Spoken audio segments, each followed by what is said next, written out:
இன்றைக்கு கர்த்தர் உங்களை, என்னை, நம்மை எதற்காக இந்த சபையில கொண்டு வந்தாரோ அந்த நோக்கத்தை நிறைவேற்றக்கூடிய ஒரு சக்தியை உங்களுக்கு தருவார். எத்தனை பேர் விசுவாசிக்கிறீங்க? அல்லேலூயா.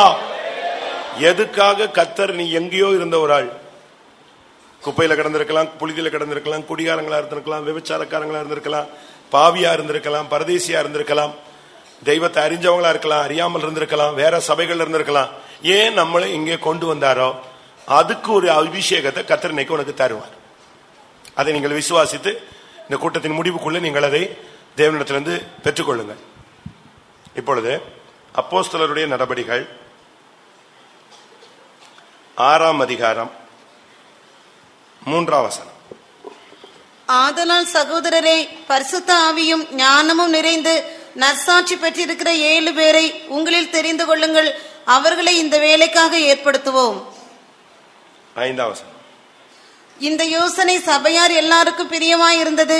அப்பொழுது விசுவாசமும் பரிசுத்த ஆவியும் நிறைந்தவனாகிய ஸ்தேவானையும், பிலிப்பையும், பிரோகராமையும், நிக்கோனராமையும், தீமோனையும், பர்மனாவையும், யூத மார்க்கத்தை அமைந்தவனான அந்தியோகியா பட்டணத்தனாகிய நிக்கோலாவையும் தெரிந்து கொண்டு, 8ஆம் வசனம். ஸ்தேவான் விசுவாசத்தினாலும் வல்லமையினாலும் நிறைந்தவனாய் ஜனங்களுக்குள்ளே பெரிய அற்புதங்களையும் அடையாளங்களையும் செய்தான். ஆதி அப்போஸ்தல கால சபையில இருந்த 7 வெளியேற பெற்ற விசுவாசிகளை நாம் இங்கே வாசிக்கிறோம். 7 தேவனுடைய பிள்ளைகளை நாம் இங்கே பார்க்கிறோம். இவர்களுக்கு எப்படி இவருடைய வாழ்க்கை இந்த அளவு மாறி இருந்தது? அப்போஸ்தலர்கள் பந்தி விசாரிப்பை செய்ய முடியாது என்று ஒதுங்கின பின்பு அந்த ஸ்தானத்திற்கு ஒரு 7 பேரை தெரிந்தெடுக்கிறார்கள்.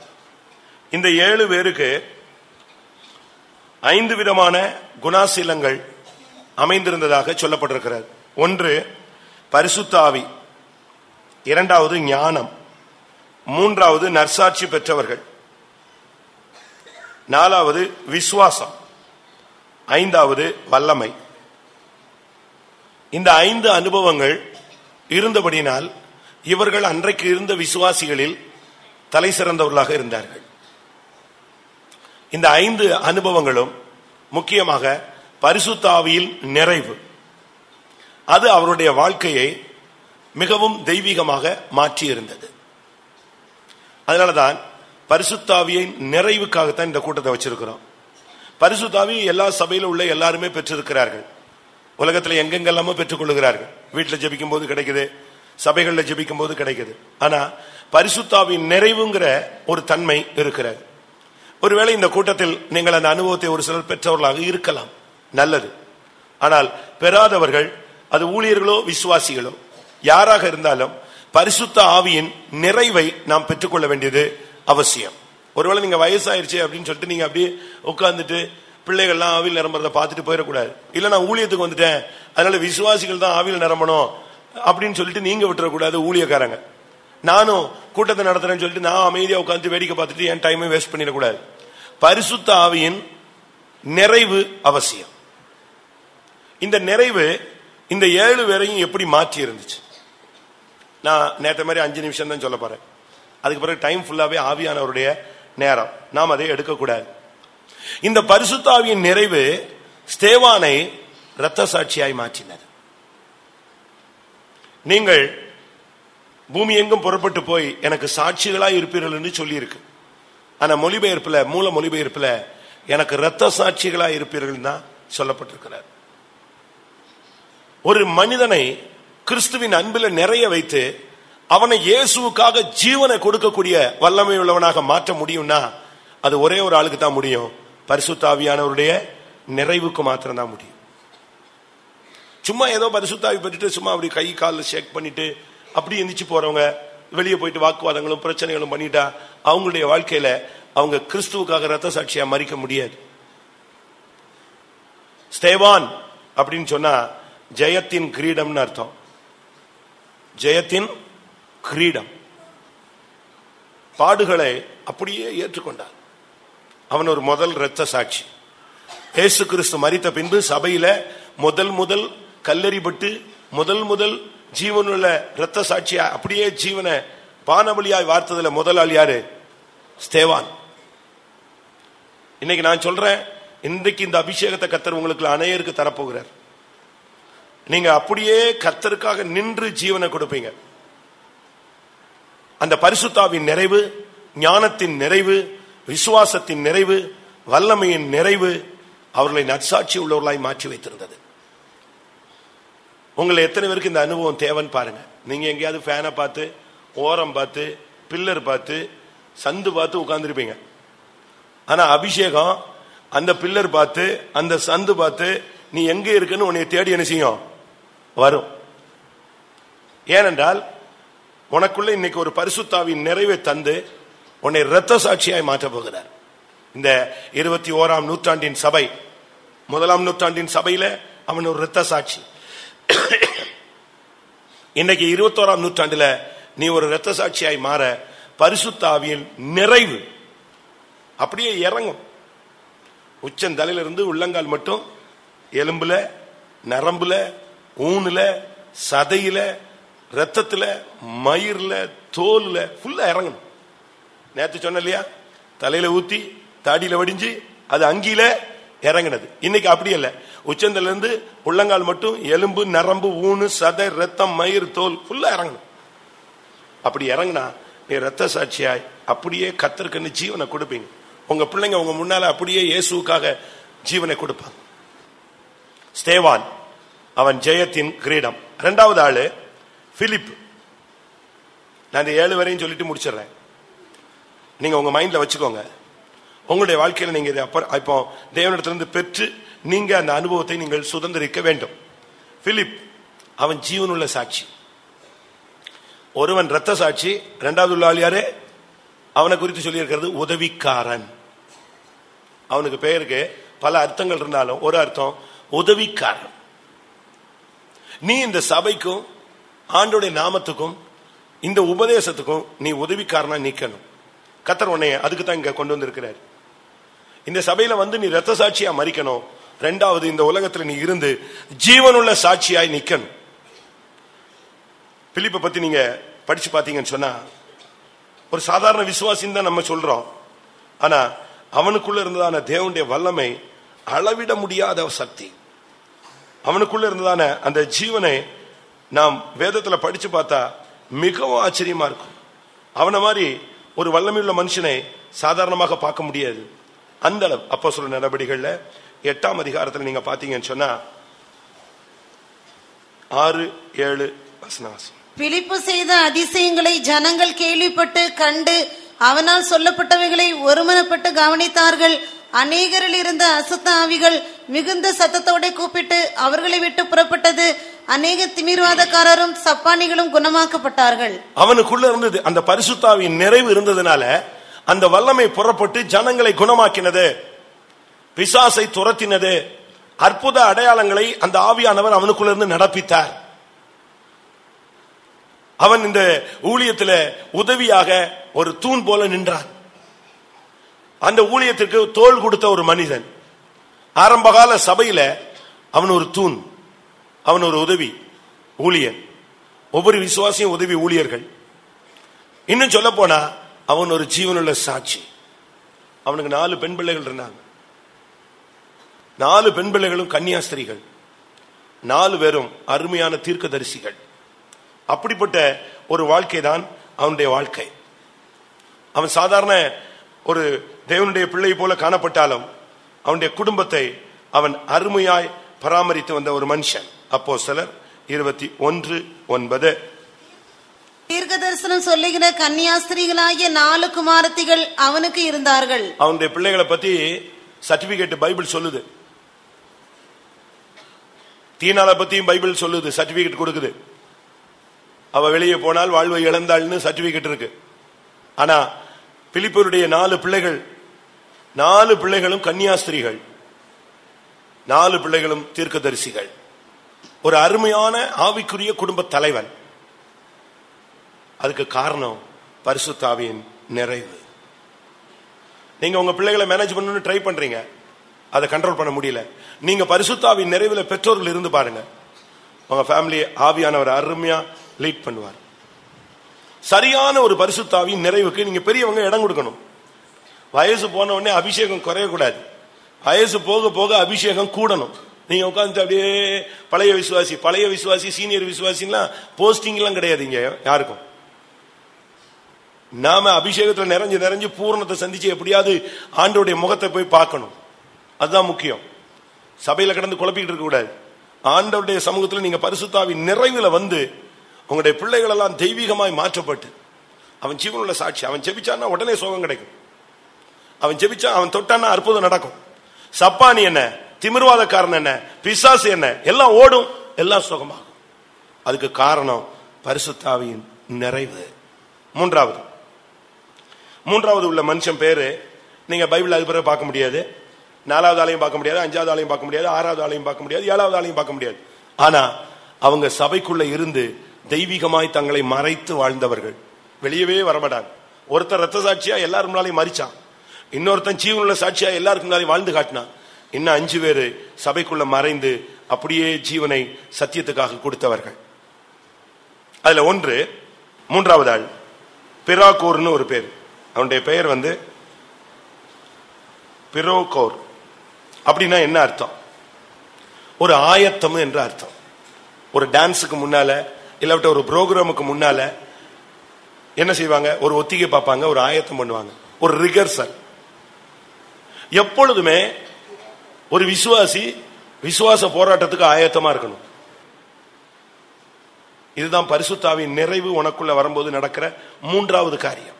ஒன்று, உன்னை இரத்த சாட்சியா மறிக்க வைக்கும், உன்னை ஜீவனுள்ள சாட்சியா நிறுத்தும். 3வது, எதற்கும் ஆயத்தம். சமாதானத்தின் சுவிசேஷத்துக்குரிய ஆயத்தம் என்னும் பாதரட்சியை உங்கள் கால்களில் தரித்துக் கொள்ளுங்கள், தொடுத்துக் கொள்ளுங்கள். எனி டைம் எதுக்கும் ரெடியா இருக்கணும். இதுதான் பரிசுத்தாவியின் நிறைவு ஒரு மனிதனுக்குள்ள நடப்பிக்கிற 3வது மகத்தான செயல். 4வது நிக்கானோர் அப்படின்னு சொன்னா வெற்றி வாகை சூடினவன் அர்த்தம். தோல்வி அவனுக்கு கிடையாது. விசுவாசமே உலகத்தை ஜெயிக்கிற ஜெயம். அபிஷேகத்தில் இருந்துட்டு அவன் தோத்துட்டான்னா எது தோத்ததுன்னு அர்த்தம்? அபிஷேகம் பெற்று ஒரு ஆள் தோத்துட்டான்னா யார் தோத்தான்னு அர்த்தம்? அபிஷேகம் தோற்று போனதுன்னு அர்த்தம். அபிஷேகம் தோற்று போகுமா? அபிஷேகம் எப்படி தோக்கும்? ஆவியானவர் தோற்றதே கிடையாது. எங்கெல்லாம் வெள்ளம் போல சத்துரு வர்றானோ அங்கெல்லாம் ஆவியானவர் என்ன செய்வாரு? கொடியேற்றுவார். வெற்றி வாகை சூடுகிறவன் அப்படின்னு அர்த்தம். ஜெயம் சிறந்தவன் அர்த்தம். ஒரு தேவனுடைய பிள்ளை சரியான விதத்துல இந்த நாட்களில அவன் ஜெயிக்க கூடியவனா இருக்கணும். நீ ஒரு ஜெயிக்கக்கூடிய குதிரையா இருக்கணும். யோபுவை கர்த்தர் கொண்டு வந்து நிறுத்துறார். இந்த சைடுல சாத்தான், இந்த சைடுல கர்த்தர். 2 சைடுல 2 பேர் நிக்கிறாங்க. சாத்தான் சொல்றான், இவன் தோத்து போயிருவான், இவனுக்கு உள்ளதெல்லாம் எடுத்து பாருங்க, இவன் தோத்துருவான். கர்த்தர் என்ன சொன்னாரு? நான் அழைச்சிருக்கிறேன், வேறு பிரிச்சிருக்கிறேன். அவன் உத்தமன், சன்மார்க்கன், தேவனுக்கு பயந்தவன், பொல்லாப்புக்கு விலகின மனுஷன். அவன் தோற்று போக மாட்டான். அவன் தன் உதடினால் பாவம் செய்ய மாட்டான்னு சொல்றார். அடிச்சு பேசுறார். தன்னுடைய குதிரை ஜெயிக்கும் அவருக்கு நம்பிக்கை இருந்துச்சு. யோபுங்கிற குதிரை என்ன செய்யும்? ஜெயிக்கும். அதனாலதான் அவனுக்காக அவர் ஜீவனை கொடுக்கிறார். என்ன நடந்துச்சு? ஜெயிச்சிட்டான். அப்ப அவன் சொன்னா, 2வது ஒரு சான்ஸ். இப்போ உங்க குதிரை ஜெயிக்குதா தோக்குதான்னு பாக்குறேன். என்ன அவனை தொட்டு பாருங்க, முழுவது சரீரம் எல்லாம் போட்டு ஒண்ணும் இல்லாம ஆக்குங்க. அவன் அவன் மறுதளிக்கிறானா இல்லையான்னு பாருங்க. 2வது ட்ரிப் மொத்தமா போட்டு வாதிச்சு எடுத்தான். அப்பவும் இந்த குதிரை என்ன செஞ்சது? ஜெயிச்சது. அதுதான் ஆண்டவருடைய பிள்ளைகளை பத்தி ஆண்டவர் அப்படித்தான் நம்பிக்கையில நான் ஜெயிச்சிருவேன், நீ ஜெயிச்சிருவேன் சொல்லித்தான் நம்மளெல்லாம் கொண்டு வந்து வச்சிருக்கிறார். எத்தனை தரம் தோத்து ஆண்டவரை அவமானப்படுத்திட்டீங்கன்னு தெரியல. எத்தனை தரம் நம்ம தோத்து ஆண்டவரை துக்கப்படுத்திட்டோம் தெரியல. எத்தனை தரம் சிலுவையை தூரத்துக்கு போட்டு நம்ம ஓடி வந்துட்டோம் தெரியல. ஆனால் நிக்கானோர்னு சொன்னா ஜெயம் சிறந்தவன், வெற்றி வாகை சூடுகிறவன். இந்த ஜெயிக்கிறவங்க எல்லாம் நீங்க பாத்தீங்கன்னா அந்த டச்சிங் வருது, அவன் டேப்பை தொட போறான்னு சொன்னாலே ஆட்டோமேட்டிக்கா அவன் கை காலில் அணிஞ்சிடும், கை தானாவே வைத்திருவான், ஜெயிச்சிடறன்னு சொல்லி. நீ ஜெயிக்கக்கூடிய ஒரு ஆள். இங்கிலீஷ்ல சொல்லுவாங்க born to fly, பறக்க பிறந்தவன். அதுபோல நீ ஜெயிக்க பிறந்தவன். உன்னுடைய பிறப்பே ஜெயத்தின் பிறப்பு தான். என்னடா உனக்குள்ள இருக்கிற வித்து அழியாத வித்து, ஜீவன், கிறிஸ்துவின் ஜீவன். நீ அப்படியே முடங்கி எங்கிட்டாவது சந்து பொந்துல போய் உட்காரக்கூடாது. நீ ஜெயிக்க பிறந்தவன். நீ முன்னால வந்து நிக்கணும். முதலிடத்தை நீ பார்த்துக் கொள்ளணும், விடக்கூடாது. நிக்கானவர்னு சொன்னா ஜெயம் சிறந்தவன். அவன் தோற்றே போக மாட்டான். அவனுக்கு தோல்வியே கிடையாது. அபிஷேகம் பெற்றுட்டு அவன் தோத்து போவானா? நீங்க பைபிள்ல ஃபுல்லா வீட்டுல போய் உட்கார்ந்து நல்லா படிச்சு பாரு. தாவீதுக்கு கர்த்தர் அபிஷேகம் கொடுத்தாரு. முதல்ல ஒரு அபிஷேகம், ரெண்டாவது வீட்டுல ஒரு அபிஷேகம், பிரதர்ஸ் மத்தியில அபிஷேகம், எப்ரோன்ல அபிஷேகம், எருசலேம்ல அபிஷேகம், திருப்பி இன்னொரு இடத்துல சொல்றான் யாக்கோபின் தேவனால் நான் அபிஷேகம் பண்ணப்பட்டவன் சொல்றான். ஆனா நீங்க எந்த யுத்தத்திலையும் பாருங்க, அவனுடைய பெர்சனல்ல அடி வாங்கினே தவிர அவன் யுத்தத்துல ஒரு யுத்தத்துல என்ன செஞ்ச கிடையாது, தோத்ததே கிடையாது. அந்த அளவு அவனுடைய அபிஷேகம் அவனை பாதுகாத்தது. அதனால இந்த அபிஷேகத்தின் நிறைவு ஒருவனை ஜெயாலியாய் மாற்றுகிறது. ஐந்தாவது தீமோன். அவனுடைய பேர் தீமோன். தீமோன்னா வேல்யூபிள், மதிப்பு வாய்ந்தவன். அபிஷேகம் உன்னை வந்து ஒரு உன்னதமான என்ன மாதிரி மதிச்சு வச்சு. உனக்கு மனுஷன் மண்ணையை மதிக்க மாட்டான், ஆனா தேவன் உன்னை மதிச்சு வச்சிருக்கிறார். ஒண்ணுமே இல்ல. தாவீதை வந்து அவங்க பிரதர்ஸ் எல்லாம் எதுக்கு இங்க வந்த, ஏன் வந்த, போ, உன் இருதயத்தின் அகங்காரம் தெரியும், நீ ஆட்டை விட்டு வந்துட்ட, ஓடு ஓடு வீட்டுக்கு ஓடு, இப்படித்தான் அவங்க பிரதர்ஸ் நாய் விரட்டின மாதிரி விரட்டினாங்க. ஆனா கர்த்தர் அந்த குடும்பத்துல அவனை தான் அபிஷேகம் பண்ணி நிறைவு கொடுத்து அவனைத்தான் அந்த குடும்பத்துல யாரா மாத்தினாரு, மதிப்பு வாய்ந்தவனாய் மாற்றினார். அபிஷேகம் பெற்றாலே பரிசுத்தாவின் நிறைவு உன்னைய ஒரு வேல்யூபிள், விலையேற பெற்றவனாய் மாற்றக்கூடியது. அபிஷேகத்துல நீங்க நின்னீங்கன்னா போதும், அபிஷேகத்துல நிறைஞ்சிட்டீங்கன்னா போதும். நிறைஞ்சு அந்த உங்களுக்குள்ள நிறைஞ்சு வழியணும். பேதுரு அப்படி நடந்து போறாரு, அந்த அபிஷேகத்தின் நிறைவு அவன் நிழல் பட்ட சுகம் கிடைச்சது. பாஸ்டர் ஆல்வின் அவர்கள் கூட்டம் நெருக்கடியில கார்ல ஏறினா காரை தொட்டவனுக்கு எல்லாம் சுகம் கிடைச்சது. அந்த அளவு அபிஷேகத்தின் நிறைவு அவங்களுக்குள்ள இருந்து பாத்திரம் நிரம்பி வழிஞ்சது. தீமோன் என்று சொன்னால் மதிப்பு வாய்ந்தவர். நீ குப்பையில கிடந்திருக்கலாம், கர்த்தர் உன்னை சிங்காசனத்துக்கு கொண்டு வருவார். நீ புழுதியில கிடக்கலாம், கர்த்தர் உன்னை ஆளுகையில கொண்டு வருவார். நீ சிறைச்சாலையில் இந்த கூட்டத்தில் கிடந்திருக்கலாம், ஆனா கர்த்தர் உனக்கு ஒரு சிங்காசனத்தை வச்சிருக்கிறார். அரசால சிறைச்சாலையிலிருந்து புறப்படுவாரும் உண்டு. அதனால நீங்க இப்ப தற்போதைய நிலவரத்தை பார்த்துட்டு ஒருத்தனும் மதிக்கல, ஒருத்தனும் நம்மளை கண்டுக்கல, ஒருத்தனும் நம்மள இல்ல, யாரும் மதிக்காட்டாலும் பரவாயில்ல, கர்த்தர் உன்னை தூக்கி கொண்டு வந்து நிறுத்துவாரு. அன்னைக்கு எல்லாரும் என்ன செய்வாங்க, யோசேப்ப போத்திபார் மனைவி ஒரு அபாண்டமான குற்றச்சாட்டை சொல்லி கவுத்தி விட்டா. போத்திபாருக்கு ஞானம் இல்ல, அவன் வந்து மனைவி பேச்சை கேட்டு இவனை கொண்டு வந்து பனிஷ் பண்ணிட்டான். எத்தனையோ வருஷம் சிறைச்சாலையில கிடந்தான். அவனுக்கு வேற வழியும் கிடையாது. அவன் ஒரு அநாதை மாதிரி. அவனுக்கு தாய் தகப்பன், அவனுக்கு ஜாமீன் எடுக்க ஆள் கிடையாது. அண்ணன் தம்பி 10 பேர் இருந்து ஒருத்தனும் வந்து உதவி செய்யறதுக்கு ஆள் கிடையாது. இப்படி ஒரு நெருக்கமான சூழ்நிலையில் இருக்கும்போது கர்த்தர் அவனை தூக்கி கொண்டு வந்து விட்டார். கொண்டு வந்து விடும்போது ஒரு புக்ல ஒரு சரித்திர இது சொல்றான். யோசேப்பு வந்து நிக்கிறான், அந்த விளக்கெல்லாம் கொடுக்கறான். விளக்கம் கொடுத்த உடனே பார்வோன் அவனை 2வது அதிகாரியா மாத்திட்டான். 2வது அதிகாரியா மாத்திட்டு உடனே அனௌன்ஸ் கொடுக்கறான், தண்டனிட்டு பணியுங்கள் அப்படிங்கிறான். அப்படின்னு என்ன அர்த்தம்? உடனே அட்டென்ஷன்ல வந்து சல்யூட் அடிக்கிறதா? அதுக்கு அர்த்தம் என்ன? தண்டனிட்டு பணியுங்கள்னா முகங்குப்புற கீழே விழுந்து வணங்கு என்ன அர்த்தம்? அப்படியே சாஷ்டாங்கமா எல்லாம் விழு அவனுக்கு முன்னால. உடனே அந்த அரசவையில் இருந்த பார்வோனை தவிர அவ்வளவு பேரும் அப்படியே முகங்குப்புற விழுந்தான். இவன் கிராஸ் பண்ணி வெளியே போனான். அங்க போத்திபாரும் விழுந்த ஒரு ஆள். அடுத்து கொஞ்ச தூரம் போனா யாரு விழுந்து கிடக்கா? யாரு? போத்திபார் மனைவி விழுந்து கிடக்குறா. இந்த அபிஷேகம் அன்னைக்கே அவனுக்குள்ள இருந்து அவனை மதிப்பு வாய்ந்தவனாய் மாற்றினது. நேரம் வரும் பொழுது கர்த்தர் தூக்குவார், அதை பத்தி நீ கவலையே படாத. அதனால இந்த அபிஷேகத்தின் நிறைவை மட்டும் நீங்கள் காப்பாற்றிக் கொள்ளுங்கள். அடுத்து பேர் என்ன? பர்மெனா. பர்மெனா பர்மெனா நிலையான, கான்ஸ்டன்ட். உனக்குள்ள இருக்கிற அபிஷேகம் உன்னை அசைய விடாது. ஒரு சின்ன பிரச்சனை அப்படியே சோர்ந்து போயிடுவான். இந்த டச் மீ நாட் தெரியுமா? தொட்டால் சினுங்கி. நீங்க அது போய் நீங்க தொடவே வேண்டாம், தொடாமலே அது சினுங்கும். அந்த செடி ஊதி பாரு, ஊதுனாலே அது சினுங்கும். அதை தொடத்தான், தொட்டு மிதிச்சு எல்லாம் ஒன்றும் பண்ண வேண்டாம். பூன்னு ஊதுனா போதும், உடனே நம்ம ஆளுங்களோட அது ரொம்ப ஷார்ப்பா இருக்கும். உனக்குள்ள இருக்கிற அபிஷேகத்துல நீ வந்து நிலையானவனா இருக்கணும், ஸ்ட்ராங்கா நிக்கணும். நீ அபிஷேகத்துல நீ வரும்போது உன்னை வந்து யாரும் அசைக்க முடியாது. உன்னை பரியாசம் பண்றாங்க, உன்னை துக்கப்படுத்துறாங்க. என் முகத்தை உமிழ் நீருக்கு நான் மறைக்கவில்லை. என் முகத்தை நான் எப்படி மாத்திக்கிட்டேன்? கற்பாறையை போல மாற்று. துப்பிட்டு போனா தூக்கிட்டு போ, போயிட்டே இரு, அவ்வளவுதான். நீ உனக்குள்ள இந்த பர்மனா அப்படின்னா அந்த அபிஷேகம் அவனை நிலையானவனாய் மாற்றினது. அசையவே மாட்டான். சீயோனுக்கு அசைவே கிடையாது. அது எப்பொழுதும் அது அசையாத பர்வதம், அது என்றென்றும் அசையாத பர்வதம். கர்த்தரை தன்னுடைய வலது பரிசத்தில் வைத்திருக்கிற மனுஷன் சண்டே ஸ்கூல் சொல்லுங்க, சத்தமா சொல்லுங்க, அசைக்கப்படுவதில்லை. உன் குடும்பத்தை பிசாசு அசைக்கிறதுக்கு ட்ரை பண்ணுவான். நீ அபிஷேகத்துல இருந்து பாரு, அவன் போட்டு அசைச்சு பார்த்துட்டு சும்மா உட்காந்து போயிடுவான். ஏன்னா அவனால எதை அசைக்க முடியாது. உனக்குள்ள இருக்கிற அபிஷேகத்தை அசைக்க முடியாது. அபிஷேகம் உன் குடும்பத்தை அசைய விடாது, உன்னுடைய ஊழியத்தை அசைய விடாது, உன்னுடைய குடும்பத்தை அசைய விடாது, உன்னுடைய தொழிலை அசைய விடாது. அது உன்னை நிலையான சக்தி. அது அபிஷேகம் நிறைவு. அந்த பர்மனா அவனை நிலையானவனா நிறுத்திட்டு. இவங்கெல்லாம் சபையில அப்படி பயங்கரமா எழுப்புதெல்லாம் காட்டல.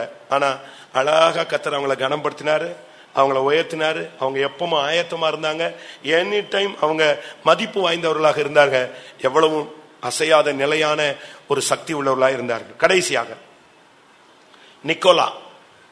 நிக்கோலான்னு சொன்னா ஜனத்தின் மேல் வெற்றி சிறந்தவன். இன்னைக்கு பிரச்சனையே நமக்கு ஒரு பக்கத்துல பிசாசு, ஒரு பக்கத்துல மாம்சம், ஒரு பக்கத்துல உலகம், இன்னொரு பக்கத்துல நமக்கு கூட இருக்கிற ஜனங்கள் மத்தியிலிருந்து தான் பயங்கர பிரச்சனை. உன் வீட்டாரே உனக்கு சத்துரு. ஆனா அபிஷேகத்துல வந்த பொழுது இவன் ஜெயிச்சது ஜனத்தின் மேல் ஜெயம் சிறந்தவன். அதான் முக்கியம். ஜனத்தை தான் ஜெயிக்க முடியல. பிசாச கூட எதிர்த்து நின்று முழங்கால நின்று 3 நாள் உபவாசம் போட்டு அடிச்சு வின் பண்ணிடுறான். ஆனா தான் கூட இருக்கிறவங்க ஏதாவது சொல்லிட்டாங்களா, அவனுக்கு அதை தாங்கவும் முடியல, சகிக்க முடியல, ஒண்ணுமே பண்ண முடியல. ஆனா நிக்கோலான்னு சொன்னா இந்த அபிஷேகம் ஜனத்தின் மேல் ஜெயம் சிறந்தவன். எந்தெந்த ஜனங்கள்லாம் நமக்கு விரோதமா இருக்கிறாங்களோ அவங்களை அவ்வளவு வரையும் ஜெயிக்கக்கூடிய ஒரு அபிஷேகத்தை கர்த்தர் உனக்கு தந்திருக்கிறார். கொஞ்ச நேரம் கண்களை மூடுவோமா? டைம் முடிஞ்சிருச்சு. ஒரு 45 மினிட்ஸ் இல்லைன்னா 40 மினிட்ஸ் முழங்கால நின்று ஒடிச்சிடணும், கால் ஒடிஞ்சிடணும். அபிஷேகம் வராம தயவு செய்து யாரும் வெளியே போயிடாதீங்க. நேற்று அபிஷேகம் பெற்றவங்களாம் கை வச்சுன்னா பாதி வரி அண்ட முடிஞ்சு வந்து அங்க அறிக்கிறான். எங்க கூட்டம் முடிஞ்சு சாப்பிடுற இடத்துல வந்து எனக்கு அபிஷேகம் கிடைச்சது. நான் சொன்னேன் அங்கெல்லாம் சொல்லணும், இங்க வந்து சொன்னதுக்கு அப்ப மைக்கு அங்கதான் கொடுக்கணும். அப்படியா? நீங்க வெக்கப்படவே கூடாது. இப்ப உலகத்துல நீங்க ஒரு போட்டியில போறீங்க, ஜெயிச்சிட்டீங்க. ஜெயிச்சு முடிச்ச உடனே பிரைஸ் கொடுக்கறது கூப்பிட்டா நான் வர மாட்டேன் அப்படின்னு சொல்லுவீங்க. உங்க பேரை சொல்லாம போயிட்டா உங்களுக்கு அழுக வர்றத பாருங்க, என்னை கேவலப்படுத்திட்டான், நான் பிரைஸ் வாங்கி என்னை கொண்டு வந்து கொடுக்கல, இப்படிதான் சொல்லுவோம். ஏன்? அபிஷேகம் பெற்றன்னு சொல்லி எழுப்பி நில்லு, சொல்லு, பிசாசு ஓடட்டும். எல்லாரும் கண்களை மூடுவோம். கொஞ்ச நேரம் பைபிள்லாம் மூடி வச்சிருங்க, பிள்ளைங்களெல்லாம் ஒதுக்கிடுங்க. கர்த்தாவே, ஆதி அப்போஸ்தல கால விசுவாசிகள் மேல், அந்த ஸ்தேவான் மேல், அந்த பிலிப்பு மேல், அந்த பிராகோர் மேல், நிக்கானோர் மேல், தீமோன் மேல், பர்மனா மேல், நிக்கோலா மேல் இருந்த அந்த பரிசுத்தாவின் நிறைவை நான் கேள்விப்பட்டேன். அதே நிறைவு இன்றைக்கு எனக்கு தாரும். யாருக்கெல்லாம் தேவை? ஊழியக்காரங்கள்லாம் அப்படியே இந்த சாப்புன்னு உட்கார்ந்துட்டு நீ கூட்டத்தை நாசம் பண்ணிடக்கூடாது. இல்லைன்னா எழும்பி போயிடணும், ரூம் ஓடிடணும். அபிஷேகம் இல்லாத ஊழியக்காரங்கள்லாம் எழும்பிடு. நின்னா அடிச்சு நீ ஜீவனை கொடுத்து எனக்கு சப்போர்ட்ல நிக்கணும். கர்த்தர் இன்றைக்கு பரிசுத்தாவின் நிறைவை இந்த கூட்டத்தில் தாகத்தோடு நிற்கிற ஒவ்வொரு மேலும், பரிசுத்தாவின் வல்லமை அல்ல, பரிசுத்தாவின் நிறைவு. ஏற்கனவே நீங்க அபிஷேகம் பெற்றவங்க, அபிஷேகம் பெறாதவங்களுக்கு கர்த்தர் நிச்சயம் அபிஷேகத்தை தருவார். ஆமென். மீனை கேட்டால் பாம்பை கொடுப்பானோ, அப்பத்தை கேட்டால் கல்லை கொடுப்பானோ? பொல்லாதவர்களாகி நீங்கள் உங்கள் பிள்ளைகளுக்கு நல்ல ஈவை கொடுக்க அறிந்திருக்கும் பொழுது கேட்கிற உங்களுக்கு பரிசுத்தாவியை கொடுப்பது அதிக நிச்சயம் அல்லவா? நிச்சயமாய் கர்த்தர் பரிசுத்தாவி பெறாதவர்களை அபிஷேகிப்பார். அபிஷேகம் பெற்றவர்கள் ஒரு நிறைவுக்காக நில்லுங்கள். ஹல்லேலூயா. ஜனத்தின் மேல் ஜெயம் சிறந்தவர்களாய் உங்களை மாற்றக்கூடிய நிறைவு, நிலையாய் உன்னை நிறுத்தக்கூடிய சக்தி, உன்னை மதிப்பு வாய்ந்தவனாய் நிறுத்தக்கூடிய வல்லமை, உன்னை எப்பொழுதும் ஆயத்தம் உள்ளவனாய் மாற்றக்கூடிய ஜீவன், வெற்றி வாகை சூடக்கூடிய வல்லமை, ஜீவனுள்ள சாட்சியாய் உன்னை மாற்றக்கூடிய சக்தி, கிறிஸ்துவுக்காக இரத்த சாட்சியாய் நிற்கக்கூடிய மரிக்கக்கூடிய சக்தி. ஹல்லேலூயா. எத்தனை பேருக்கு அந்த அபிஷேகம் தேவை? ஓ, கர்த்தர் உன்னை நேசித்து உன்னை கொண்டு வந்திருக்கிறார். இன்றைக்கு நீ தாகத்தோடு நின்று கொண்டிருக்கிறாய். உன்னுடைய முழங்காலை அவர் காண்கிறார். உன் இருதயத்தின் வாஞ்சையை கர்த்தர் அறிகிறார். உன் கை உயர்த்துதலை கண்டிருக்கிறார். இன்றைக்கு பரிசுத்த ஆவியின் நிறைவு வரும். நிறைவானது வரும் பொழுது குறைவானது ஒளிந்து போம்.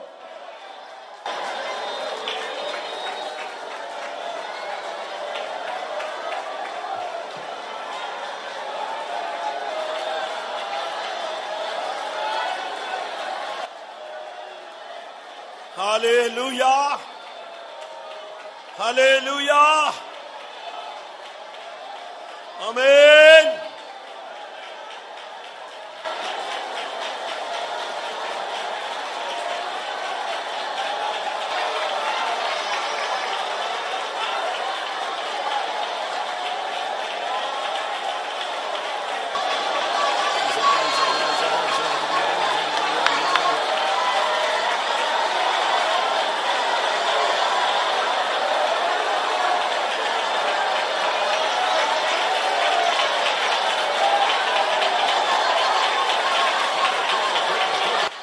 Hallelujah, hallelujah, hallelujah.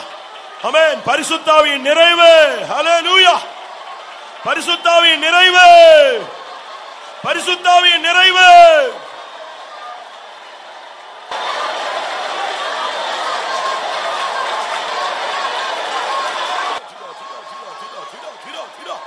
Yo Ramaka Shanam Tira. Amen. Shara Mania.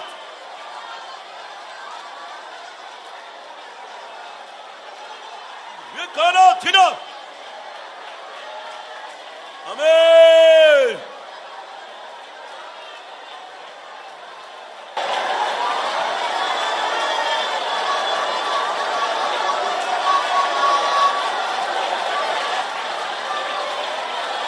Ida mana sabahaniara. Eilabania. Hallelujah. Akeni abhishekam. Hallelujah.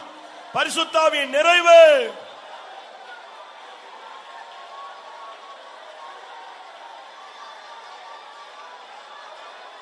சந்தேகப்படாதே, அவிசுவாசப்படாதே. உன்மேல் இறங்கிக் கொண்டிருக்கிறது தேவனுடைய வல்லமை. கர்த்தர் உன்னை அபிஷேகித்துக் கொண்டிருக்கிறார். கர்த்தர் உன்மேல் முத்திரை போட்டுக் கொண்டிருக்கிறார். கர்த்தர் தன்னுடைய நாமத்தை உன்மேல் எழுதிக் கொண்டிருக்கிறார்.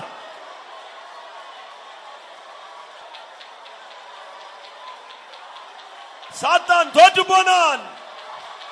சாத்தான் தோற்று போனான். ஹல்லேலூயா, ஹல்லேலூயா. இதுவரை சாத்தான் உன்னை புடைத்தான். இன்றையிலிருந்து சத்துருவை நீ ஆவியானவர் உதவியோடு புடைக்க போகிறாய். ஆமென். இதுவரை சாத்தான் உன்னை புடைத்தான். உன்னோடு போராடின வல்லமையை ஆண்டவர் புடைக்க போகிறார், அழிக்க போகிறார், நொறுக்க போகிறார். உன்னை கூர்மையான எந்திரமாய் மாற்றுகிறார்.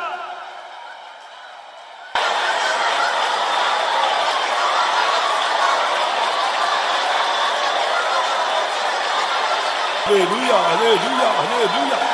Tidabana katidaba karaba katidabania katidati.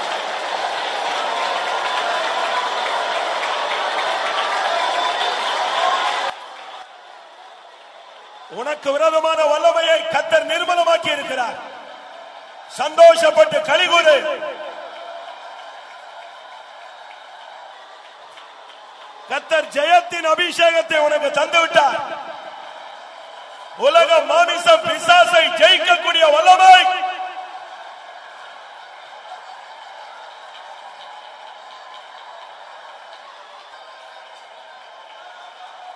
ஆமென். சாத்தான் தோற்று போய், சாத்தான் தோற்று போய், சாத்தான் தோற்று போய் இரத்தத்தால். அல்லேலூயா, அல்லேலூயா.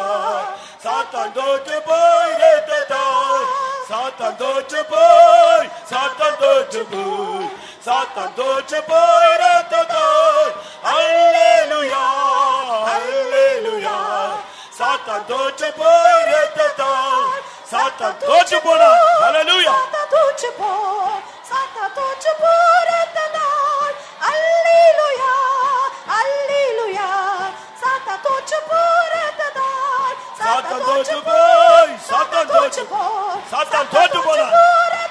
தோற்று போன வல்லமை.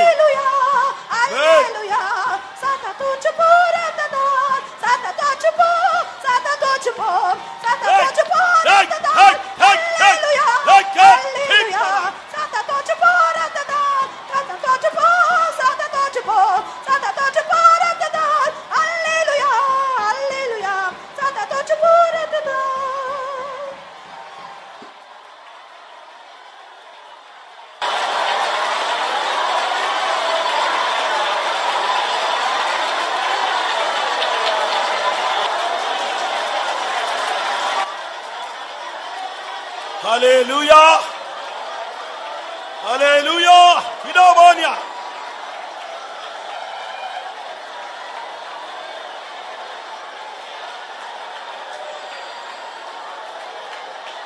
ஆமென். ஆமென். இப்பொழுது இங்க நீங்க ஆவியில ஜெயிக்கிறீங்க. 8:28. இதே நேரத்தில் உன் பிசினஸ்ல எங்க போராட்டமோ அங்க ஆவியானவர் ஜெயிக்கிறார். எத்தனை பேர் விசுவாசிக்கிறீங்க? இப்ப நீங்க அபிஷேகத்துல ஜெயிக்கிற அங்க அந்தந்த ஸ்பாட்ல ஆவியானவர் கொடி ஏற்றுகிறார்.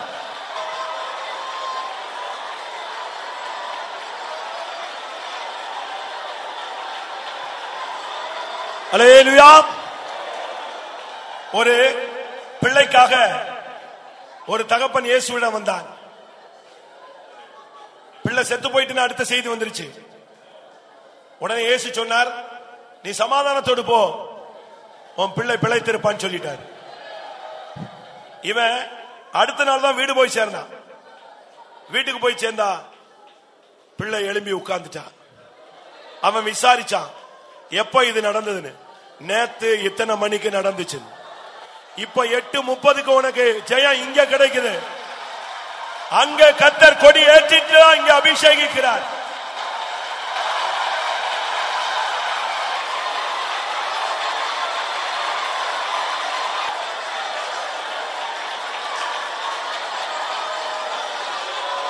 ஹல்லேலூயா, ஹல்லேலூயா.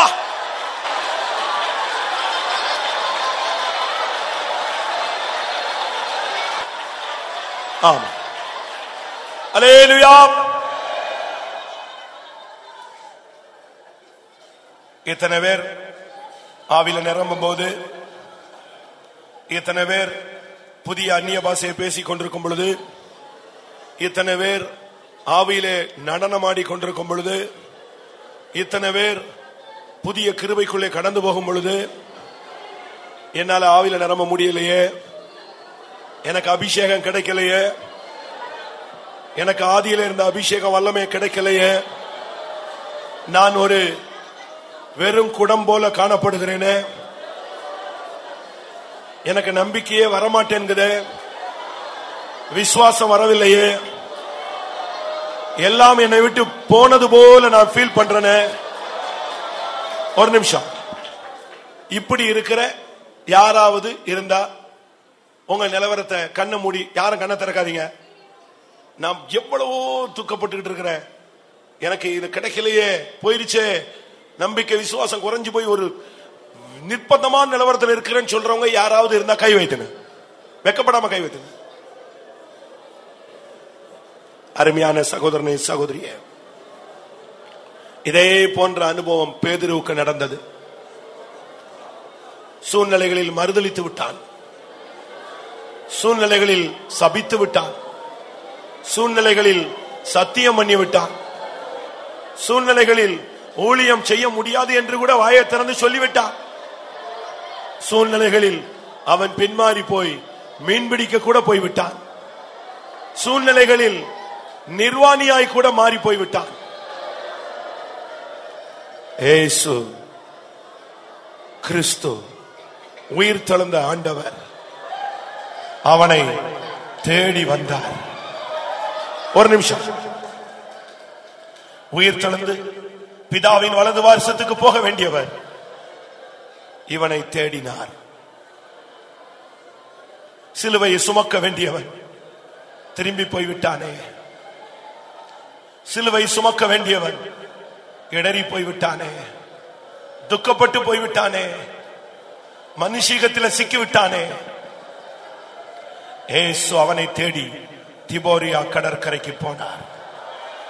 அதே இயேசு உயிர் தெழுந்த வல்லமையோடு இந்த கூட்டத்தில் உன்னை தேடிக் கொண்டிருக்கிறார்.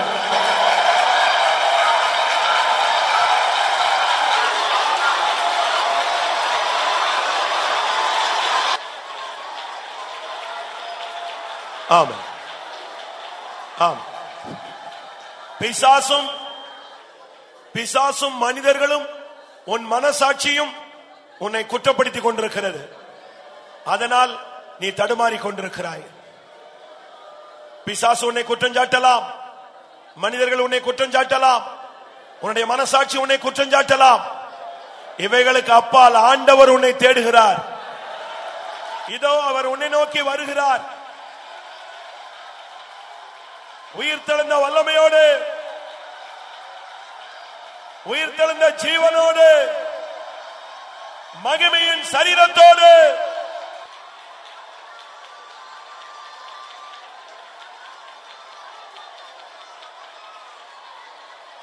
ஆண்டவருடைய வல்லமை குறைந்து போகவில்லை. இதோ உன்னை தேடி வருகிறது. இப்பொழுதே உயிர் தெழுந்த வல்லமை உன்னை நிரப்பும்.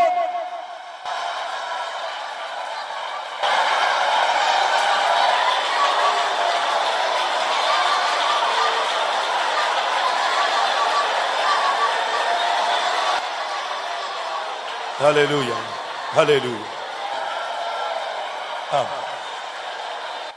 உங்க வல்லமைகள் குறைந்து போகவில்லை, உங்க உயிர் தெழுந்த மகிமை மாறவில்லை.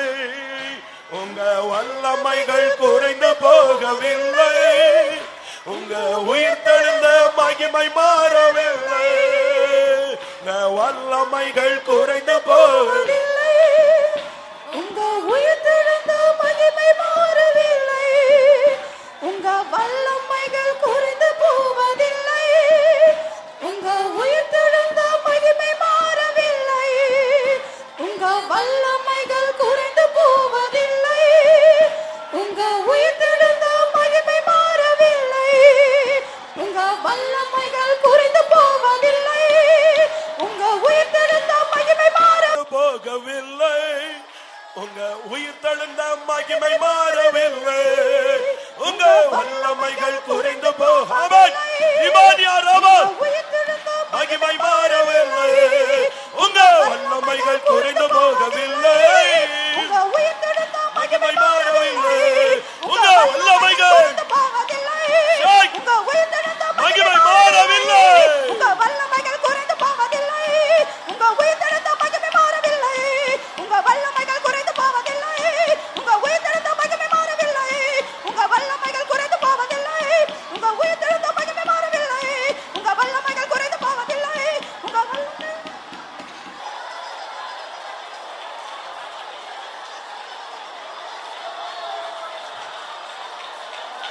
அல்லேலூயா.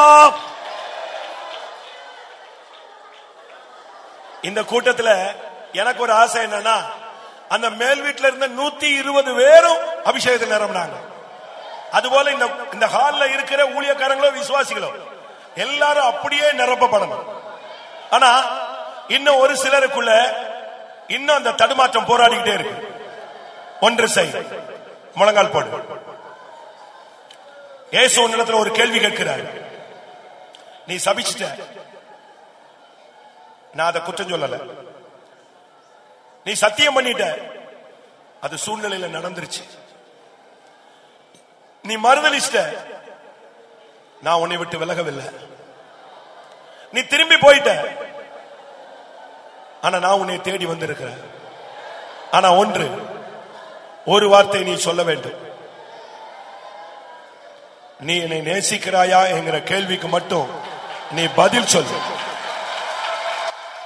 வாயை திறந்து முழங்கால் போட்டு, மகனே மகளே நீ என்னை நேசிக்கிறாயா என்ற வார்த்தைக்கு ஆமாண்டவரே நான் உம்மை நேசிக்கிறேன்,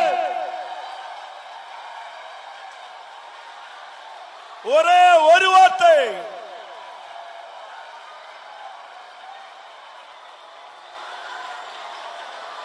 ஆமென், அல்லேலூயா.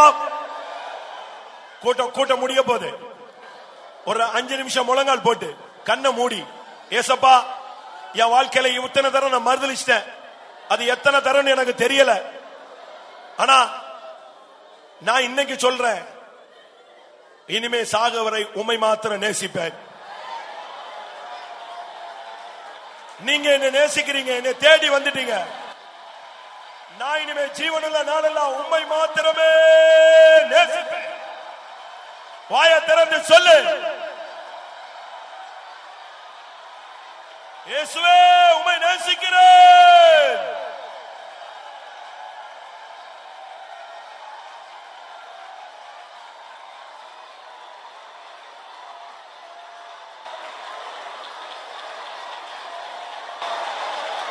ஆமா ஆமா.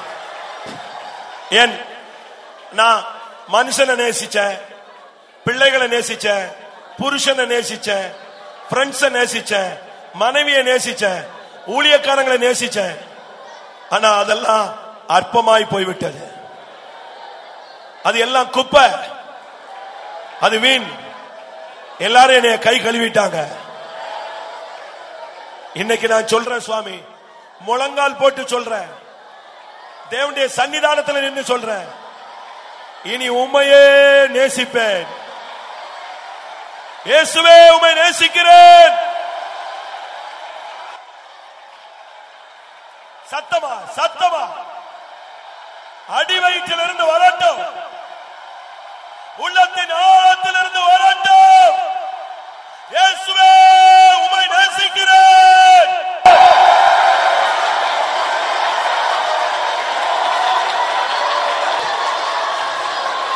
அல்லேலூயா. நான் எதுக்கு இந்த வார்த்தையை சொல்ல சொன்ன தெரியுமா? இந்த வார்த்தையை 3 விசை ஒவ்வொரு ட்ரிப் அவன் சொல்லும் போது, ஒரு ட்ரிப் சொல்லும் போது, 2வது ட்ரிப் சொல்லும் போது, 3வது ட்ரிப் சொல்லும் போது, இயேசு உடனே அவன் கையில அந்த ஊழியத்தை திருப்பி கொடுத்துட்டார். நீ ஒரு நிமிஷம், கிருபையை இழந்துட்டியா, நம்பிக்கையை இழந்துட்டியா, பரிசுத்தத்தை இழந்துட்டியா, பிரதிஷ்டையை இழந்துட்டியா, ஜெப ஜீவியத்தை இழந்து விட்டாயா, அபிஷேகத்தை இழந்துட்டியா, ஊழியத்தையே இழந்து விட்டாயா? நேசிக்கிறேன் என்று சொல்லு, உன் கையில் அப்படியே கொடுத்து விட்டு போய்விடுவார்.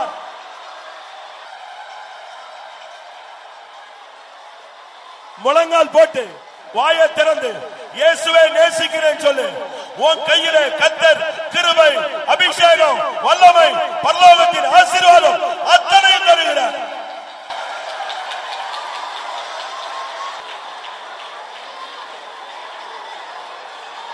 ஆமா ஆமா. திபோரியா கடற்கரையில் இயேசு வந்த பொழுது அவர் கர்த்தர் என்று கேட்டபோது பேதுரு சரியான வஸ்திரம் இல்லாதபடினால் தண்ணீரில் குதித்து விட்டான். திரும்ப கரை வந்து வேறு ஒரு துணியை உடுத்திக் கொண்டு வந்து நின்றான். இயேசு கேட்டார், என்னை நேசிக்கிறாயா? என்னை நேசிக்கிறாயா?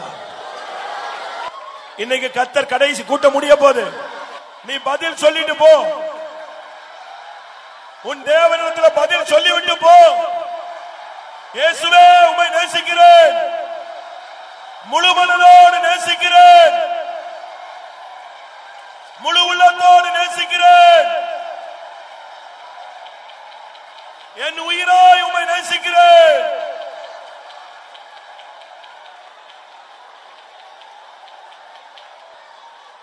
ஹல்லேலூயா, ஹல்லேலூயா, ஹல்லேலூயா. அதிகமாய் அன்பு கூறுவேன், அதிகமாய் உம்மை நேசிப்பேன்.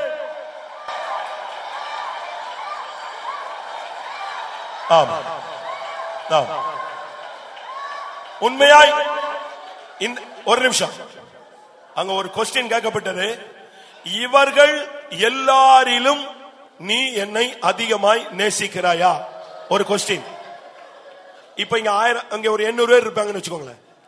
800 பேரிலும் அதிகமாய் இயேசுவை அதிகமாய் நேசிக்கிறேன்னு சொல்றவங்க கை வைத்துங்க.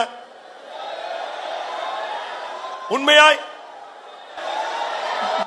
முழங்கால் போட்டு சொல்லு, கை உயர்த்தி சொல்லு. இயேசு அவ்வளவு ஆசீர்வாதங்களை உன் கையில கொடுத்துட்டு போகிறார்.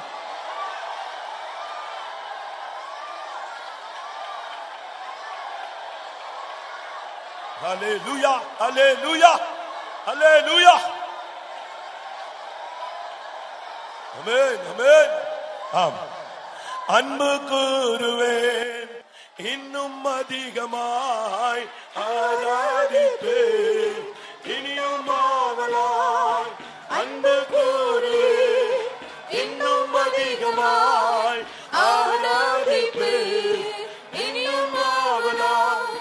முழு உள்ளத்தோடு ஆராதிப்பேன் முழு பலத்தோடு அன்பு கூறுவேன் ஆராதிப்பேன் ஆராதிப்பேன் ஆராதிப்பேன் ஆராதிப்பேன் ஆராதிப்பேன் ஆராதிப்பேன் ஆராதிப்பேன் அன்பு கூறுவேன் இன்னும் அதிகமாய் ஆராதிப்பேன் இன்னும் ஆவலாய். அன்பு கூறுவேன் இன்னும் அதிகமாய் ஆராதிப்பேன் இன்னும் ஆவலாய். முழு உள்ளத்தோடு ஆராதிப்பேன் முழு பலத்தோடு அன்பு கூறுவேன் ஆராதிப்பேன் ஆராதிப்பேன் ஆராதிப்பேன் ஆராதிப்பேன் ஆராதிப்பேன் ஆராதிப்பேன் ஆராதிப்பேன் அன்பு கூறுவேன் இன்னும் அதிகமாய் ஆராதிப்பேன் இன்னும் ஆவலாய். அன்பு கூறுவேன் இன்னும் அதிகமாய் ஆராதிப்பேன் இன்னும் ஆவலாய். அன்பு கூறுவேன் இன்னும் அதிகமாய் ஆராதிப்பேன் இன்னும் ஆவலாய். அன்பு கூறுவேன் இன்னும் அதிகமாய் ஆராதிப்பேன் இன்னும் ஆவலாய். அன்பு கூறுவேன் இன்னும் அதிகமாய் ஆராதிப்பேன் இன்னும் ஆவலாய். அன்பு கூறுவேன் இன்னும் அதிகமாய் ஆராதிப்பேன் இன்னும் ஆவலாய். அன்பு கூறுவேன் இன்னும் அதிகமாய் ஆராதிப்பேன் இன்னும் ஆவலாய். அன்பு கூறுவேன் இன்னும் அதிகமாய் ஆராதிப்பேன் இன்னும் ஆவலாய்.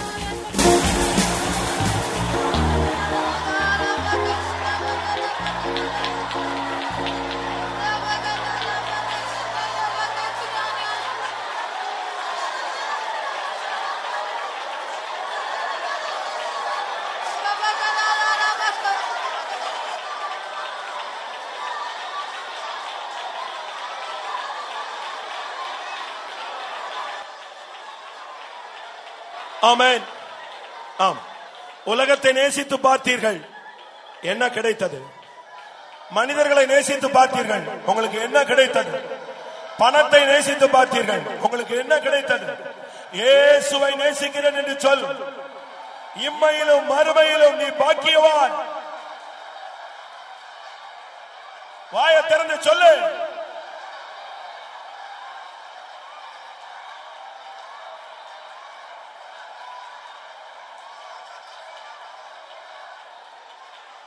அன்பு கூறுவேன் இன்னும் அதிகமாய் ஆராதிப்பேன் இன்னும் ஆவலாய்.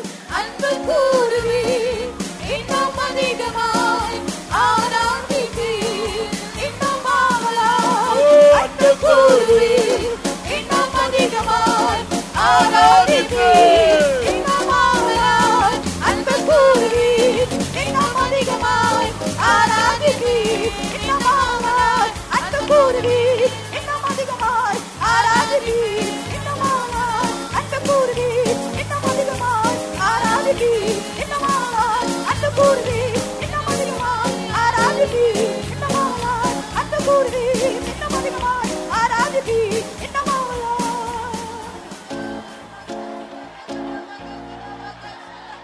ஹல்லேலூயா ஹல்லேலூயா ஹல்லேலூயா ஹல்லேலூயா ஹல்லேலூயா. சரி, ஏதாவது ஒரு மனிதனோ, உன்னுடைய தாயோ, உன்னுடைய தகப்பனோ, உன்னுடைய நண்பனோ, ஒரு பெண்ணோ, ஒரு ஆணோ உன்னை வந்து நேசிக்கிறேன்னு சொன்னா நீ என்ன பதில் சொல்லுவ? இல்ல, நான் இயேசுவை மாத்திரம் நேசிப்பேன். ஒரு நிமிஷம், ஒரு நிமிஷம். சாது சுந்தர் சிங்க வீட்டுக்கு பிடிச்சிட்டு வந்து அவருக்கு கல்யாணம் கட்ட போகிற பொண்ண அவருடைய ரூம்ல விட்டு 2 பேரையும் கதவை பூட்டிட்டாங்களா. நீ அவனுடைய இருதயத்தை எப்படி கரைக்கணுமோ கரைச்சு கல்யாணம் கட்டிக்கோன்னு சொல்லிட்டான். அந்த பெண் அழுதாள், இரவு முழுவதும் அழுதாள். கடைசியா சொன்னா, நீ என்னை நேசிக்கலையான். அவர் சொன்னாரா, எனக்கு ஒரு இருதயம் இருந்துச்சு, அவ்வளவுதான், ஒரே ஒரு இருதயம் தான், அது இயேசுவுக்குன்னு ஏற்கனவே நான் கொடுத்துட்டேன், ஆல்ரெடி அது போயிடுச்சு, கொடுத்தாச்சு. இனி என்னால வேற யாரையும் நேசிக்கவே முடியாது. இன்னைக்கு நீ இயேசுவை நேசிக்கிறேன்னு உன்னுடைய இருதயத்தை இயேசுவுக்கு கொடுத்து விட்டாய். இனி வேற யாரையும் உன்னால் நேசிக்க கூடாது, நேசிக்க முடியாது.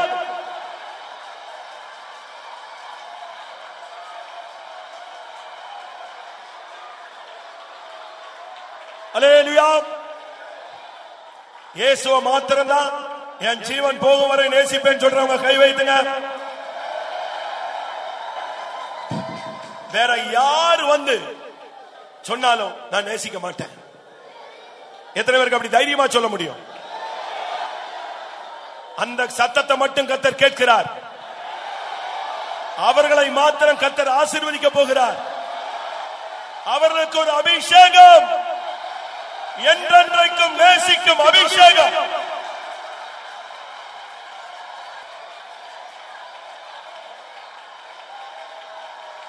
ஆமென். உம்மை மாத்திரம் நான் நேசித்திடுவேன், அன்பே உம்மையே நான் சேவித்திடுவேன். உம்மை மாத்திரம் நான் நேசித்திடுவேன், அன்பே உம்மையே நான் சேவித்திடுவேன்.